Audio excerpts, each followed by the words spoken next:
So, Sophie, serious question.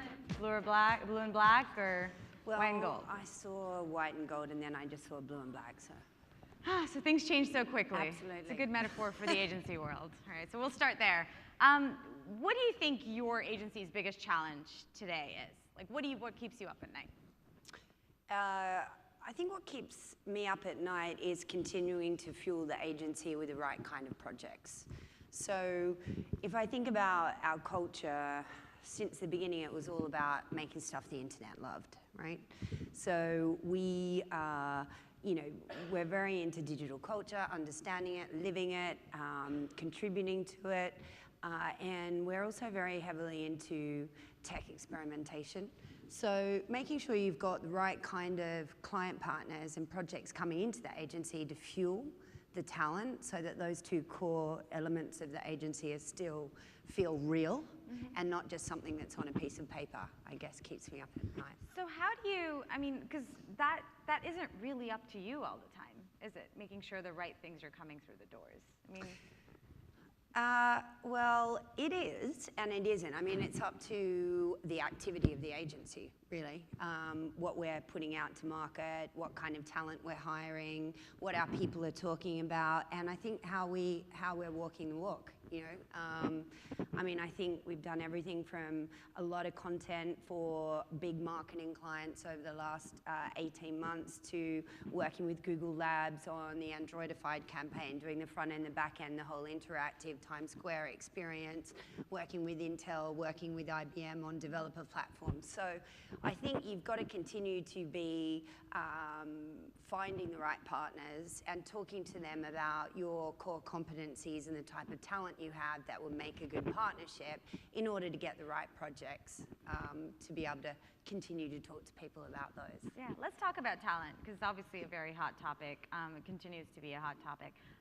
What is your turnover? We have, at the moment, we have around, I'm proud to say actually, less than 30%. Yeah, we had an interesting time because Barbarian Group's been around for 13 years and we've evolved a lot as a company, but I think not so much as a culture.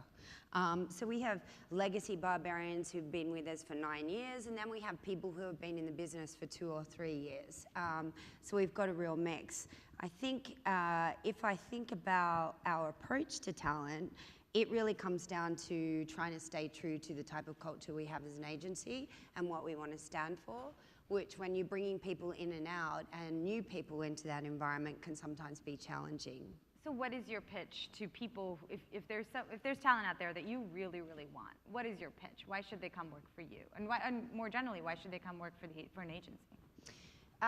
I don't think we have one pitch. I think it comes down to, we try to be really transparent with candidates. I think we just recently hired a new CCO, Edupo from Wieden & Kennedy Amsterdam.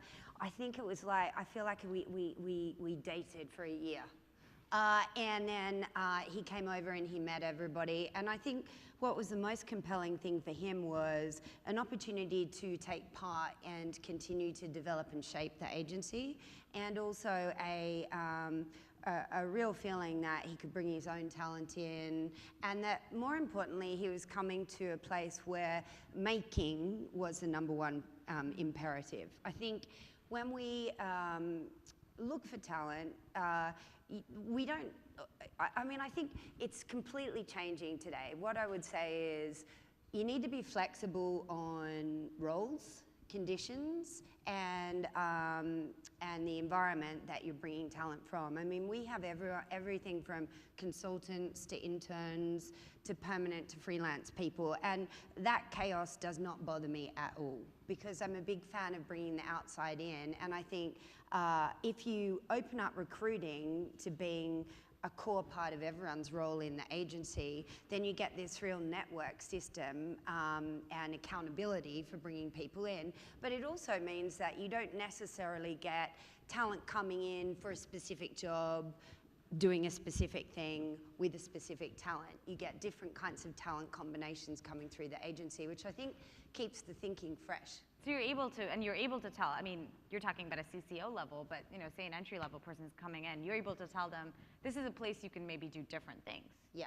And that's going to be different from if they chose to go to a non-agency company. Yeah, and I think there is may not be the most, the easiest thing to manage financially, but I think there is definitely a feeling within the Barbarian Group that if you have an imperative that is experimenting with a new piece of technology, or that you want to make something, or you want to drive a new imperative to do with making through the agency, then you can go spend some time on that. I mean, Jeremiah, one of our creative technologists, has just spent the last 10 weeks teaching a group of us in the agency how to drive drones, which is great, because what's happening is you might have an expert in drone flying here, but what that person's doing is infecting a whole lot of other talent, and what that creates is people creating different things with technology that they may not have done before.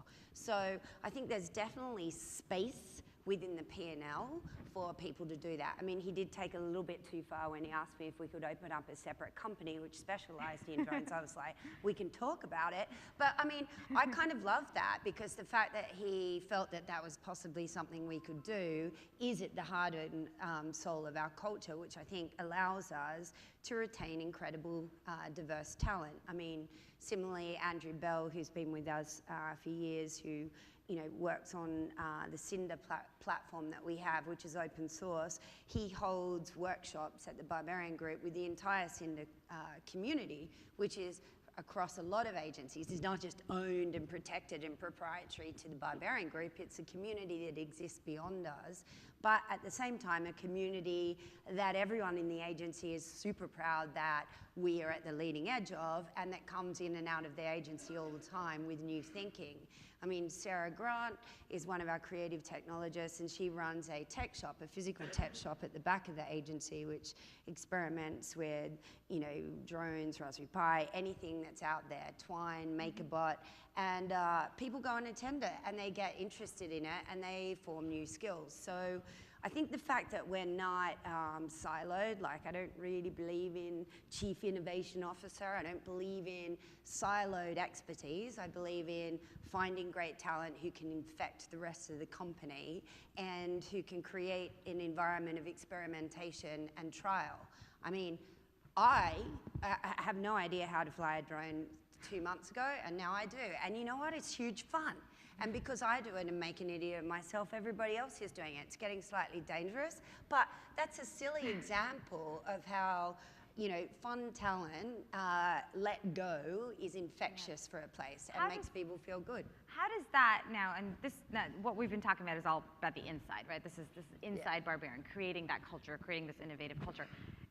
Let's talk about it from the other side. I mean, clients. How do you tell a client that they should pick you because you have this culture? And what is does that work? What is your biggest sort of concern when it comes to using that to land business and make money? I think that it's a great question, because I think clients buy people and capabilities, and proven track record, right? So, it's quite funny actually, because I always say I don't think barbarians are the best at pitching business, but once people work with us, it's like a disease. They just want to work more and more with us. And I think that's down to the fact that when they're involved in the agency and they're working with the agency, they feel something different. Mm-hmm. And they've often said that they feel that there's just a whole bunch of digital natives who are experimenting and finding new things, and they're so obsessed with being future forward and discovering new innovation that is actually often more exciting to them than bricks and mortar capability of comm creation and media plans. Mm-hmm. But I think, down to people and down to demonstrating what we have done in the past that may be relevant to solving the business problem they have. Because I don't think that we are living in a one-size-fits-all answer anymore. I mean, you know, we're in an earlier session talking about procurement. I think one of the issues with procurement is they are still trying to shove agencies or production companies into one box of one expertise of this is what they do. I don't think the best creative companies work like that anymore. So I think trying to understand how to put the right people in the room and custom build the team to solve the problem and then represent how you've done that previously through other examples is pretty critical. And the fact is they have to have good chemistry with you. Don't you worry that the clients will just say, well, forget all that. It's not worth it. Why don't we just hire a bunch of really innovative people in-house and then basically relegate agencies to a services model? Yeah, see, I don't worry about that because for a couple of reasons, and my client friends will love me saying this, but I mean, I do think that the agencies controlling the process or creative companies or that has to, that's not the world we live in anymore. Again, it goes back to how can we complement each other's organizations and build something that we need to generate business growth. So if I think about the way we bolt on, we have some clients who have all in-house capabilities and they only want to use us for execution. Doesn't bother me at all because the craft and creative execution that we bring to those experts is another level than they can do, and it's a beautiful partnership, you know? We have others who want us to do strat all the way down to content creation to, you know, digital product builds. So I think that the better skills we can get in-house to clients will create more and more interesting partnerships between creative companies and marketers. So it doesn't really bother me, actually. I mean, maybe it will in the future, but right now it doesn't. The other thing I would say is that high talent creative people, some of these organizations are still, there's lots of layers, there's lots of bureaucracy, you need a lot of tenacity to push innovation through them, and high talent creative people need more flexibility and need an environment that promises to continue to fuel them with projects that they haven't done before. They're not necessarily motivated by a linear kind of path of, that was very well done, you can have more money, you can have more people, you can have more responsibility, you're going further up the chain. Most high creative talent I find is motivated by, I have a problem, I have no idea how to solve this, can you get the right team and go at it? And then they're like, yes, because it's exciting, they haven't done it before. And I'm not sure that some definitely, but all client environments are capable of actually giving talent that opportunity. So I think that is our saving grace, is they will still want to come and work at places, lots of other places as well, but places like ours because they offer that opportunity. And it's interesting what you're saying about, you know, they're not necessarily being an environment at the clients. They're big companies with lots of bureaucracy. How does that work against you when you're trying to push an idea for a client? I mean, have you, sort of, what is it about, when does the client's internal structure start making a real impact on how you're trying to push a brilliant creative idea through? When you have bad people sitting across the table. No, I mean. And then what do you do? Yeah, right. I mean, I think you know, that's, I think it has an interesting implication for all talent in creative companies today, because I think, you know, in the old day it would be the account person's responsibility to get out there and navigate it and understand it. I think now it's much more about core teams of specialists brought together to understand an organization. And I think understanding your partner's organization is part of our job. Right? So whether there are frustrating parts of it, we have to stakeholder manage. We need to find the champions in the system who will be the voice of it. We need to be smart enough business people to recognize when there's change in personnel on the client side, go find another advocate. So I think it's just part of what we have to do. And I think someone was saying earlier, if it's not working and it isn't a good cultural fit and there is drama nonstop, then maybe you shouldn't be together. Mm-hmm. Do you think agencies are paid fairly? It's a broad question. Take it where you will. Paid fairly. I think the model is broken, the FTE model. I think that we need to apply different models. I mean, you know, and I think we need to. So I think the FTE model is broken, and we need to experiment with different models, and we should be able to do that because we've been doing it for years. I mean, look at media and creative separation, look at what's going on with publishing now. We need to experiment with different models. But in order to do that, I think we need to have a real handle on KPIs and data and what real return on creativity means for our clients. And I think that we're probably doing varying degrees of that well. So I think when we get our heads around that, then we will enable ourselves to be paid more fairly. I think generally the best client partners want to pay their agencies fairly. They don't want to be having a shitty conversation with me about the fact that I'm cranky about the fees. Yeah. They want everyone in the agency to be motivated about working on them. So I think most partners want to be paid fairly. I do think that the procurement model needs to be disrupted, because I think it's too prescriptive, and I think that leads to pigeonholing and not necessarily premium payment for premium products or premium talent. Do you think clients will ever, though, be comfortable with a model that hinges entirely on whether your work was effective? And I think we talked about that a little bit earlier today, but because it does potentially put in place a situation where there is no ceiling. I mean, what if my agency does really, really, really well and I have to pay them so much money? Do you think it'll ever get there? I think they could feel comfortable with it, pending the right deal structure. Mm-hmm. Definitely. I mean, we're experimenting with a whole load of stuff. I find that the entrepreneur, founder-owned companies are much more willing to do different things like equity and mm-hmm. incentives on project-based assignments. I think, we've just opened our studio, which everyone's doing, I know, but Lot 112, but we've broken the whole model, and it's a production company service model, so based on equipment and works completely differently, and it has a methodology that borrows from newsroom, that borrows from live TV, production, post-production, and then an automated section to it, which is all about approval, distribution, and tracking.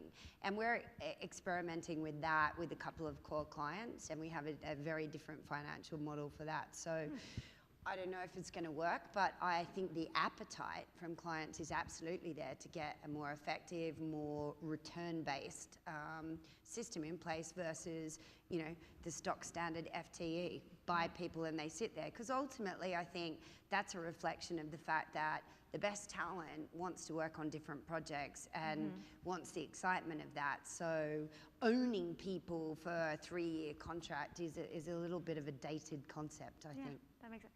You're talking a lot, you've just mentioned production. It feels like this idea of this digital agency is disappearing. What is a digital agency, and what is even the point of us separating them out in this way? Because I'm sure this bothers you sometimes. Maybe you don't want to be referred to that way. No, I think we would definitely be an agency with our heart and soul in digital culture, and we wouldn't want to be described any other way. But I think that kind of goes back to, it's all about content and distribution, and then also having utility and insights and data and tracking and tools to help manage businesses. And I think you're seeing a real blurring of the lines. A lot of people say, well, what's different about your content studio to everyone else's? And I said, I think it is different because I want it to be creatively led, but have all of the service mentality of a production company and a couple of other things, which I can talk more about later. But I think that I don't know. I think it's a bit of a dated concept. Mm-hmm. But then again, I would say that traditional agencies, having come from traditional agencies like J. Water Thompson, the structure and the type of talent they have is very, very different to the type of talent that we have at the Barbarian Group, and that talent is inheritively more of a digital engineering technology talent maker base than I've seen in other more traditional agencies. So I feel like digital agencies are going to start creating more content. I still remain skeptical that big traditional ad agencies have got what it's take to infect the culture with digital curiosity. Yeah. And I guess I feel like I can say that because I came from a traditional background. Is it, and why, I mean, is it specifically a size issue that you don't think the big traditional agencies, because they're big? No, or because they're traditional? I think it's a where you came from, and what the sort of dominant type of talent and thinking is within your culture, right? So I think it's more of a cultural issue, actually, because I think, you know, there are so many people, like you look at Possible coming out, that, like so many fantastic digital thinkers are going into other companies, but, you know, they've got to change an entire culture. Right. They've got to infect an entire culture. Like I heard someone else saying, oh, the only time integration really happens is when creative people feel like they need it to win awards. Well, it's just, okay, maybe there, but in a true culture that is, you know, full of digitally curious creators, that's not the only time that integration happens, because they are codependent on multiple people to help them create, build, make, distribute, and that's the only way they've known to invent ideas. Cool. We have 3 or 4 minutes for questions or comments, or I know there's some interesting things that were said. And we have a couple of mics as well, so if you have a question or just want to chat, put your hand up. No difficult questions. Nobody has a question. Oh, there's one over there. No, his mic's coming. Hi, Travis from Marchex. My question is, tactically, let's assume I have a solution that you like. What is the right way to keep your agency interested in that over time? What's the right way to kind of hold your attention? Thanks. What is it a solution for? Assume it's a digital solution that will allow you to better serve your clients. And there's a lot of technology solutions. Ad tech is producing a lot of things. Let's just assume I have a good thing. What's the right way to tactically keep your interest over time? So we have what we call a kind of group of people who are obsessed with audience intelligence, and all our ad tech tools and analytic tools go into that space, and we're experimenting with it at the moment, and we're actually talking to a load of people about future-proofing, getting the right tools in. I think what would drive us is tools that can fuel us with insights about digital behavior, tools that can help automate